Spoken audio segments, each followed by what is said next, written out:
awesome to have you catching up with us. Thank you so much for taking the time out to talk to us. Here in New Zealand, we're on a complete lockdown, no racing, no nothing. So we're calling on our Australian friends to sort of spice things up. And what's it like for you over there? Is it a complete lockdown? How has it changed? And what's the vibe around, I guess, Victoria for you, but Australia in general? Yeah, we're probably looking at you. My sister-in-law lives in New Zealand. So through her experience, through you, through Aidan Rodley, Mick Guerin, for example, I'm getting to understand what's going through, in your lives and your complete lockdown. Now, we're probably 2 stages behind you. Maybe your Prime Minister in the end will be judged very favourably for being really aggressive and getting on top of it. Maybe we're still lagging at the moment, and probably it's taken a little while for, I reckon, Australians to really understand the enormity of it. We're certainly doing that now. We understand the enormity of it now, and as a result, everyone's bunkering down and social distancing. Schools are being shut. Everything's done online. So my 3 beautiful daughters have been learning online for the last 2 weeks, and their school was right on the front foot there. So that comes with a lot of challenges because, even though they're physical distancing, we're trying to say that they're not social distancing, so to keep engaged with their friends. But from a racing point of view, with the negative test that Mark Zara had yesterday, it means that we go back to the races today. So we keep racing today. We've got 2 Group 1s on Saturday at Rosehill. We've got a huge $1 million plus race meeting at Bendigo. So fingers crossed we can keep racing. We're racing, though, as you would have experienced watching last week. We're racing behind closed doors. So no crowds, and you saw it during the All-Star Mile Day. No crowds, limited and essential staff and essential media only. Always social distancing. We're doing interviews, 1.5 meters, 2 meters apart.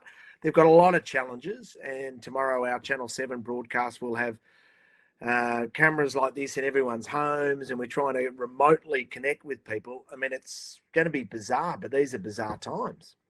Yeah, incredibly bizarre times. Yeah. It's just, you couldn't even write about it. But luckily for you, the racing is still going ahead. And we're going to call on you for some insight into some of these races. I suppose we could kick things off with the Tancred and a soft 7 surface again this week. And very elegant. She was so brave last week in defeat. And it looks like her race to lose, doesn't it? Oh, 100% agree. And that's why she's been backed into $2 favourite here in Australia, the former NZ mare. By Z, and you would know better than anyone in regards to her breeding, I actually think that she's a legitimate Melbourne Cup horse. Now, Chris in the past has considered her a miler 2000. Her former trainer, Darren Weir, said she has an aerobic engine that you just need to see to believe. Now, I think we will see her go to yet another level over 2,400 metres. She may be a Sydney Cup horse, so they may then say, that's enough, get ready for a Melbourne Cup. Or they may say, we'll go on to a Queen Elizabeth and go up against the great international horse that's here in Adayeb, this Japanese horse that we're hearing so much about, plus also, of course, Te Akau Shark from New Zealand. So that's going to be mouthwatering. But getting back to the Tancred, look, I've got her clearly on top. And then she's up against Aviles, who's trying to go back-to-back. And then a group of these former European, I'm going to say quality stayers, but more handicappers, Mustagia, Danceteria, Southern France, Mirage Dancer, Mugatu going through the grades. So really at weight for age, she nearly picks herself. I thought maybe Mustagia, I might be underestimating him saying he's just a handicapper. I think he might be the danger in the race. Aviles, I don't know how you tackle him. I've lost a bit of faith. I think he's purely a wet tracker, and maybe on a dry surface, he can't beat Very Elegant. What do you think? I don't know. Yeah, I'm a bit with you. I think interesting decision for Chris to back her up. He's obviously very more than happy with where she's at. Just love the soft track. She's just going to be so fit. And every time I look at Aviles, and there always seems to be an excuse, or this happened or that happened, and I'm out of excuses really with him. I agree. So I think Chris Waller and James McDonald, I think they just get a massive opportunity to. James won the race with Hartnell, and then he won the race with Avilius last year. Chris has won it with Preferment.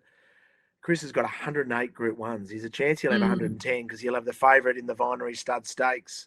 How are you seeing that one? Funstar versus Probabile.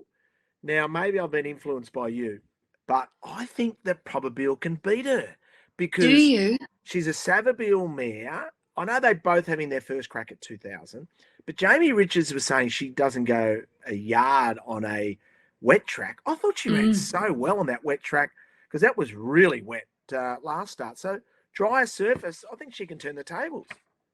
Yeah, to be honest with you, if she'd have run midfield that day, I would have thought that was a great run. Watch her for next up. But the fact that she had the audacity to run second and a closing second, against what she should have done, I thought was unbelievable. And I think you're going to see an even horse at 2000. But as mouthwatering as it is that what we're going to see from Funstar as well? Are we going to see a better horse again? So just with the soft 7, and I had a little concern that had that heavy track last time taken it out of her a lot. That was just taking the zip out of her legs. But I don't know. Jamie didn't seem to think so. He said she's really tough. She's eaten up great.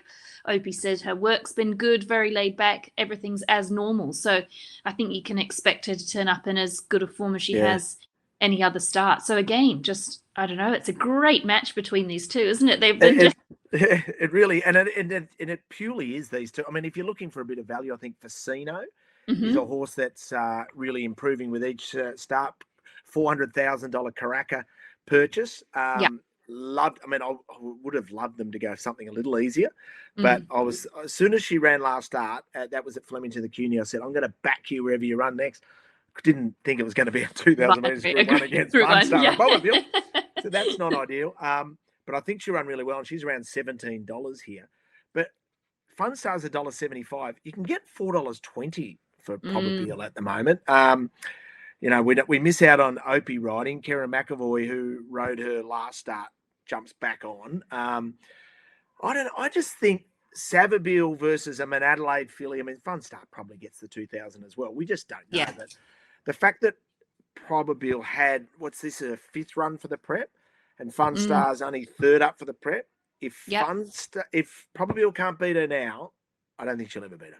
Never beat her, yeah. There you go. Well, we'll have to wait and see, won't we? I know, I'm Team Kiwi on that one. Team Kiwi. Yeah, good. That's what I like. The undercard's pretty good as well. Emancipation, Star Kingdom, Tulloch Stakes. Thought the Star Kingdom was just worth mentioning. Kementari, that's a pretty exciting prospect, isn't it? It certainly is. So for those who aren't across this story, Kementari is a Group 1 winner. He was such a quality colt, wasn't he? And then a stallion. Retired to stud. I don't know how many mares he served, but he couldn't produce as a stallion. So gelded, back in work, first run for James Cummings. It's going to be fascinating to watch him from a training point of view. He was in a Group 1. He was in the Galaxy, and I was going to have something on him there. Now he's dropped down to a Group 3. He's $5.50. He is going to take a power beating if he's anywhere near right. I mean, you're the horse person amongst the two of us. I'm more of a form guy. I've got no idea what it takes to let a stallion down from a racehorse down to be a stallion to serve mares and then go back up to being on the track. I don't know what that takes out on them. So it's a big question mark. He's the most fascinating runner on the day. Yeah, he is. You'd have to think whatever he does tomorrow, he's going to have to build on. His trials have been really good, so that's something to take away from it. But you just have to think with the fact that, as you said, he had let down to pick it back up. But I guess he's an athlete. That's why he was a stallion in the first place. So, he's obviously sound, fit and healthy, and that's why they're back here. So, I think I'd just watch him go around, but I'm looking forward to seeing him back at the track. AM, we shouldn't feel too sorry for him. He hasn't had a really tough, we shouldn't. Has he? No. Living in luxury. No, he's fine. What does anything else on that undercard from Rosehill worth looking at or worth? I suppose the Emancipation, $200,000 mares race Group 2. Where it's going to be interesting there. Sweet Deal's the favourite. I'm taking her on to a degree. She had that little bruised hoof, which concerned me. And then you'll see horses like Bahudakawa who come off those wet track runs now onto a drier surface. You're saying soft 7 at the moment. I'm expecting it to be upgraded. So they're having a nice day in Sydney. So if I work on that soft 6, Bahudakawa, I think, could really improve. Invincible Gems trying to go back to back. Noir ran really well in the Coolmore as well. And as you know firsthand, all these mares, I think, you run them 10 times, we might have sort of 6 different winners. So that's why you're going to get around, or you can get $9.50 for the New Zealand Hall of Fame James McDonald on Bahudakawa. Yeah, there you go. Might be the Omen bet. Yeah, that's right. We could turn our attention to Bendigo. As you said, there's quite a big day on there. Probably not something Kiwis would be over so much with the Group 1 racing in Sydney, but you've got the listed Golden Mile, the Bendigo Guineas, the Gold Bracelet. What could you tip us into, or what do you like down at Bendigo? Yeah, well, this is the VOBIS, so the Victorian Owners Breeders Incentive Scheme meeting as well. So this is a really rich meeting for a lot of the owners. So significant day. Now, I'll just find my form guide. Where did I put Bendigo in? I saw it. Hang on, I've got it here somewhere. Just one sec. Here it is. I've got it back. Here we go. So race number 1, best bet of the day is this Promising Stayer Grand Promenade. You saw him on he's lovely. Mile Day. Yeah. Yeah.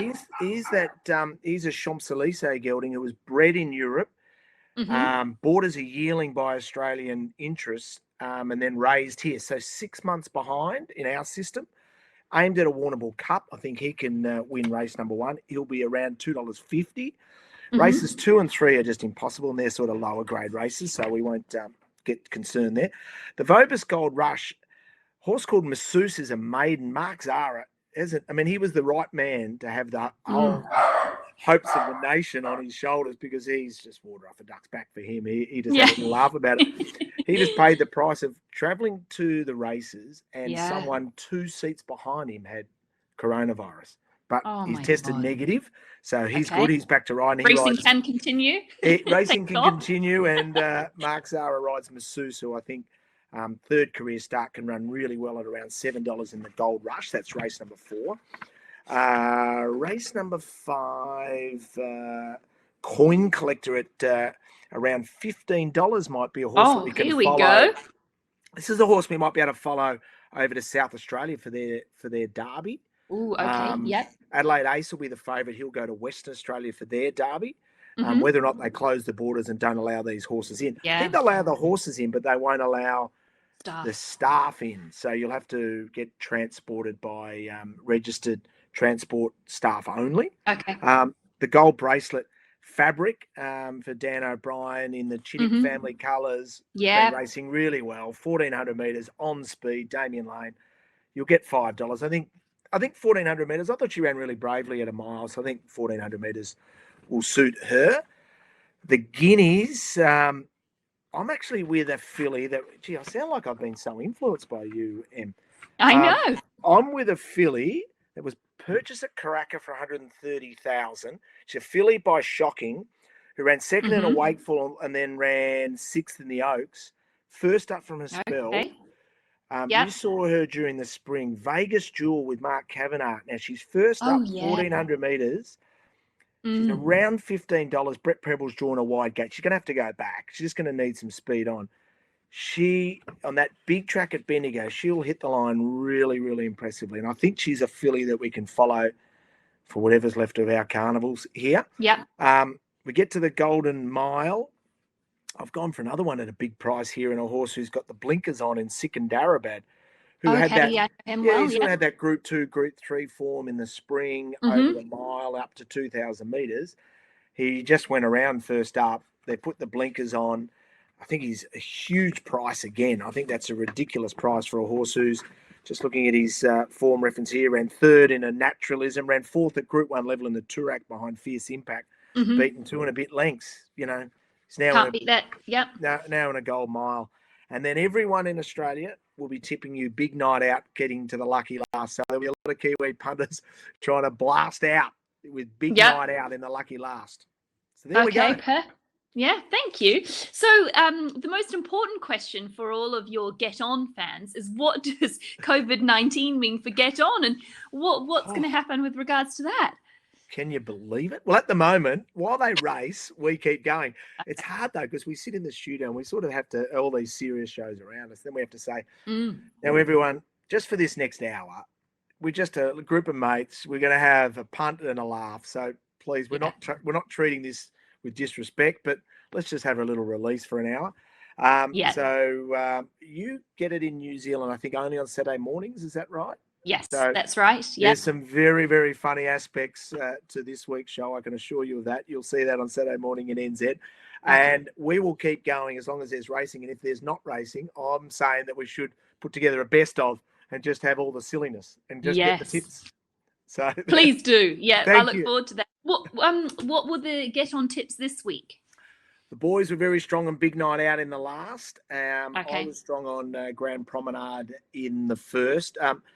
Most of them are actually seeing it that it's going to play very fairly. So they're all, I was the only one, probably everyone was Fun Star. Most are very elegant. So it's, I think everyone's seeing it pretty much the same way.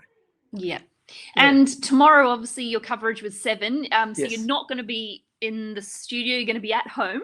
Like this. No, we'll be in the Melbourne studio, a couple of us, and then there'll be others who will be, the great Bruce McAvaney will be out in his house, I was going to say, does Bruce have to wear a suit, or does he get to sort of be in his casual wear? I mean, what is that? It's that unknown territory, isn't it? I think he's got to wear a suit, because he's going to be on live view, so a little more technical than what you and I do. At the moment, we've been doing a lot of blinder on our review shows on racing.com, but no, he'll be suited up and we'll get lights and makeup. He'll be looking magnificent. Oh, perfect. Well, Richo, thank you so much. It's awesome to catch up with you, and great that Australian racing's keeping going. Thank God, we're delighted. And awesome. Stay safe, and we'll talk to you soon. Love to everyone in NZ. See you soon. Okay. See ya. Thanks. Bye.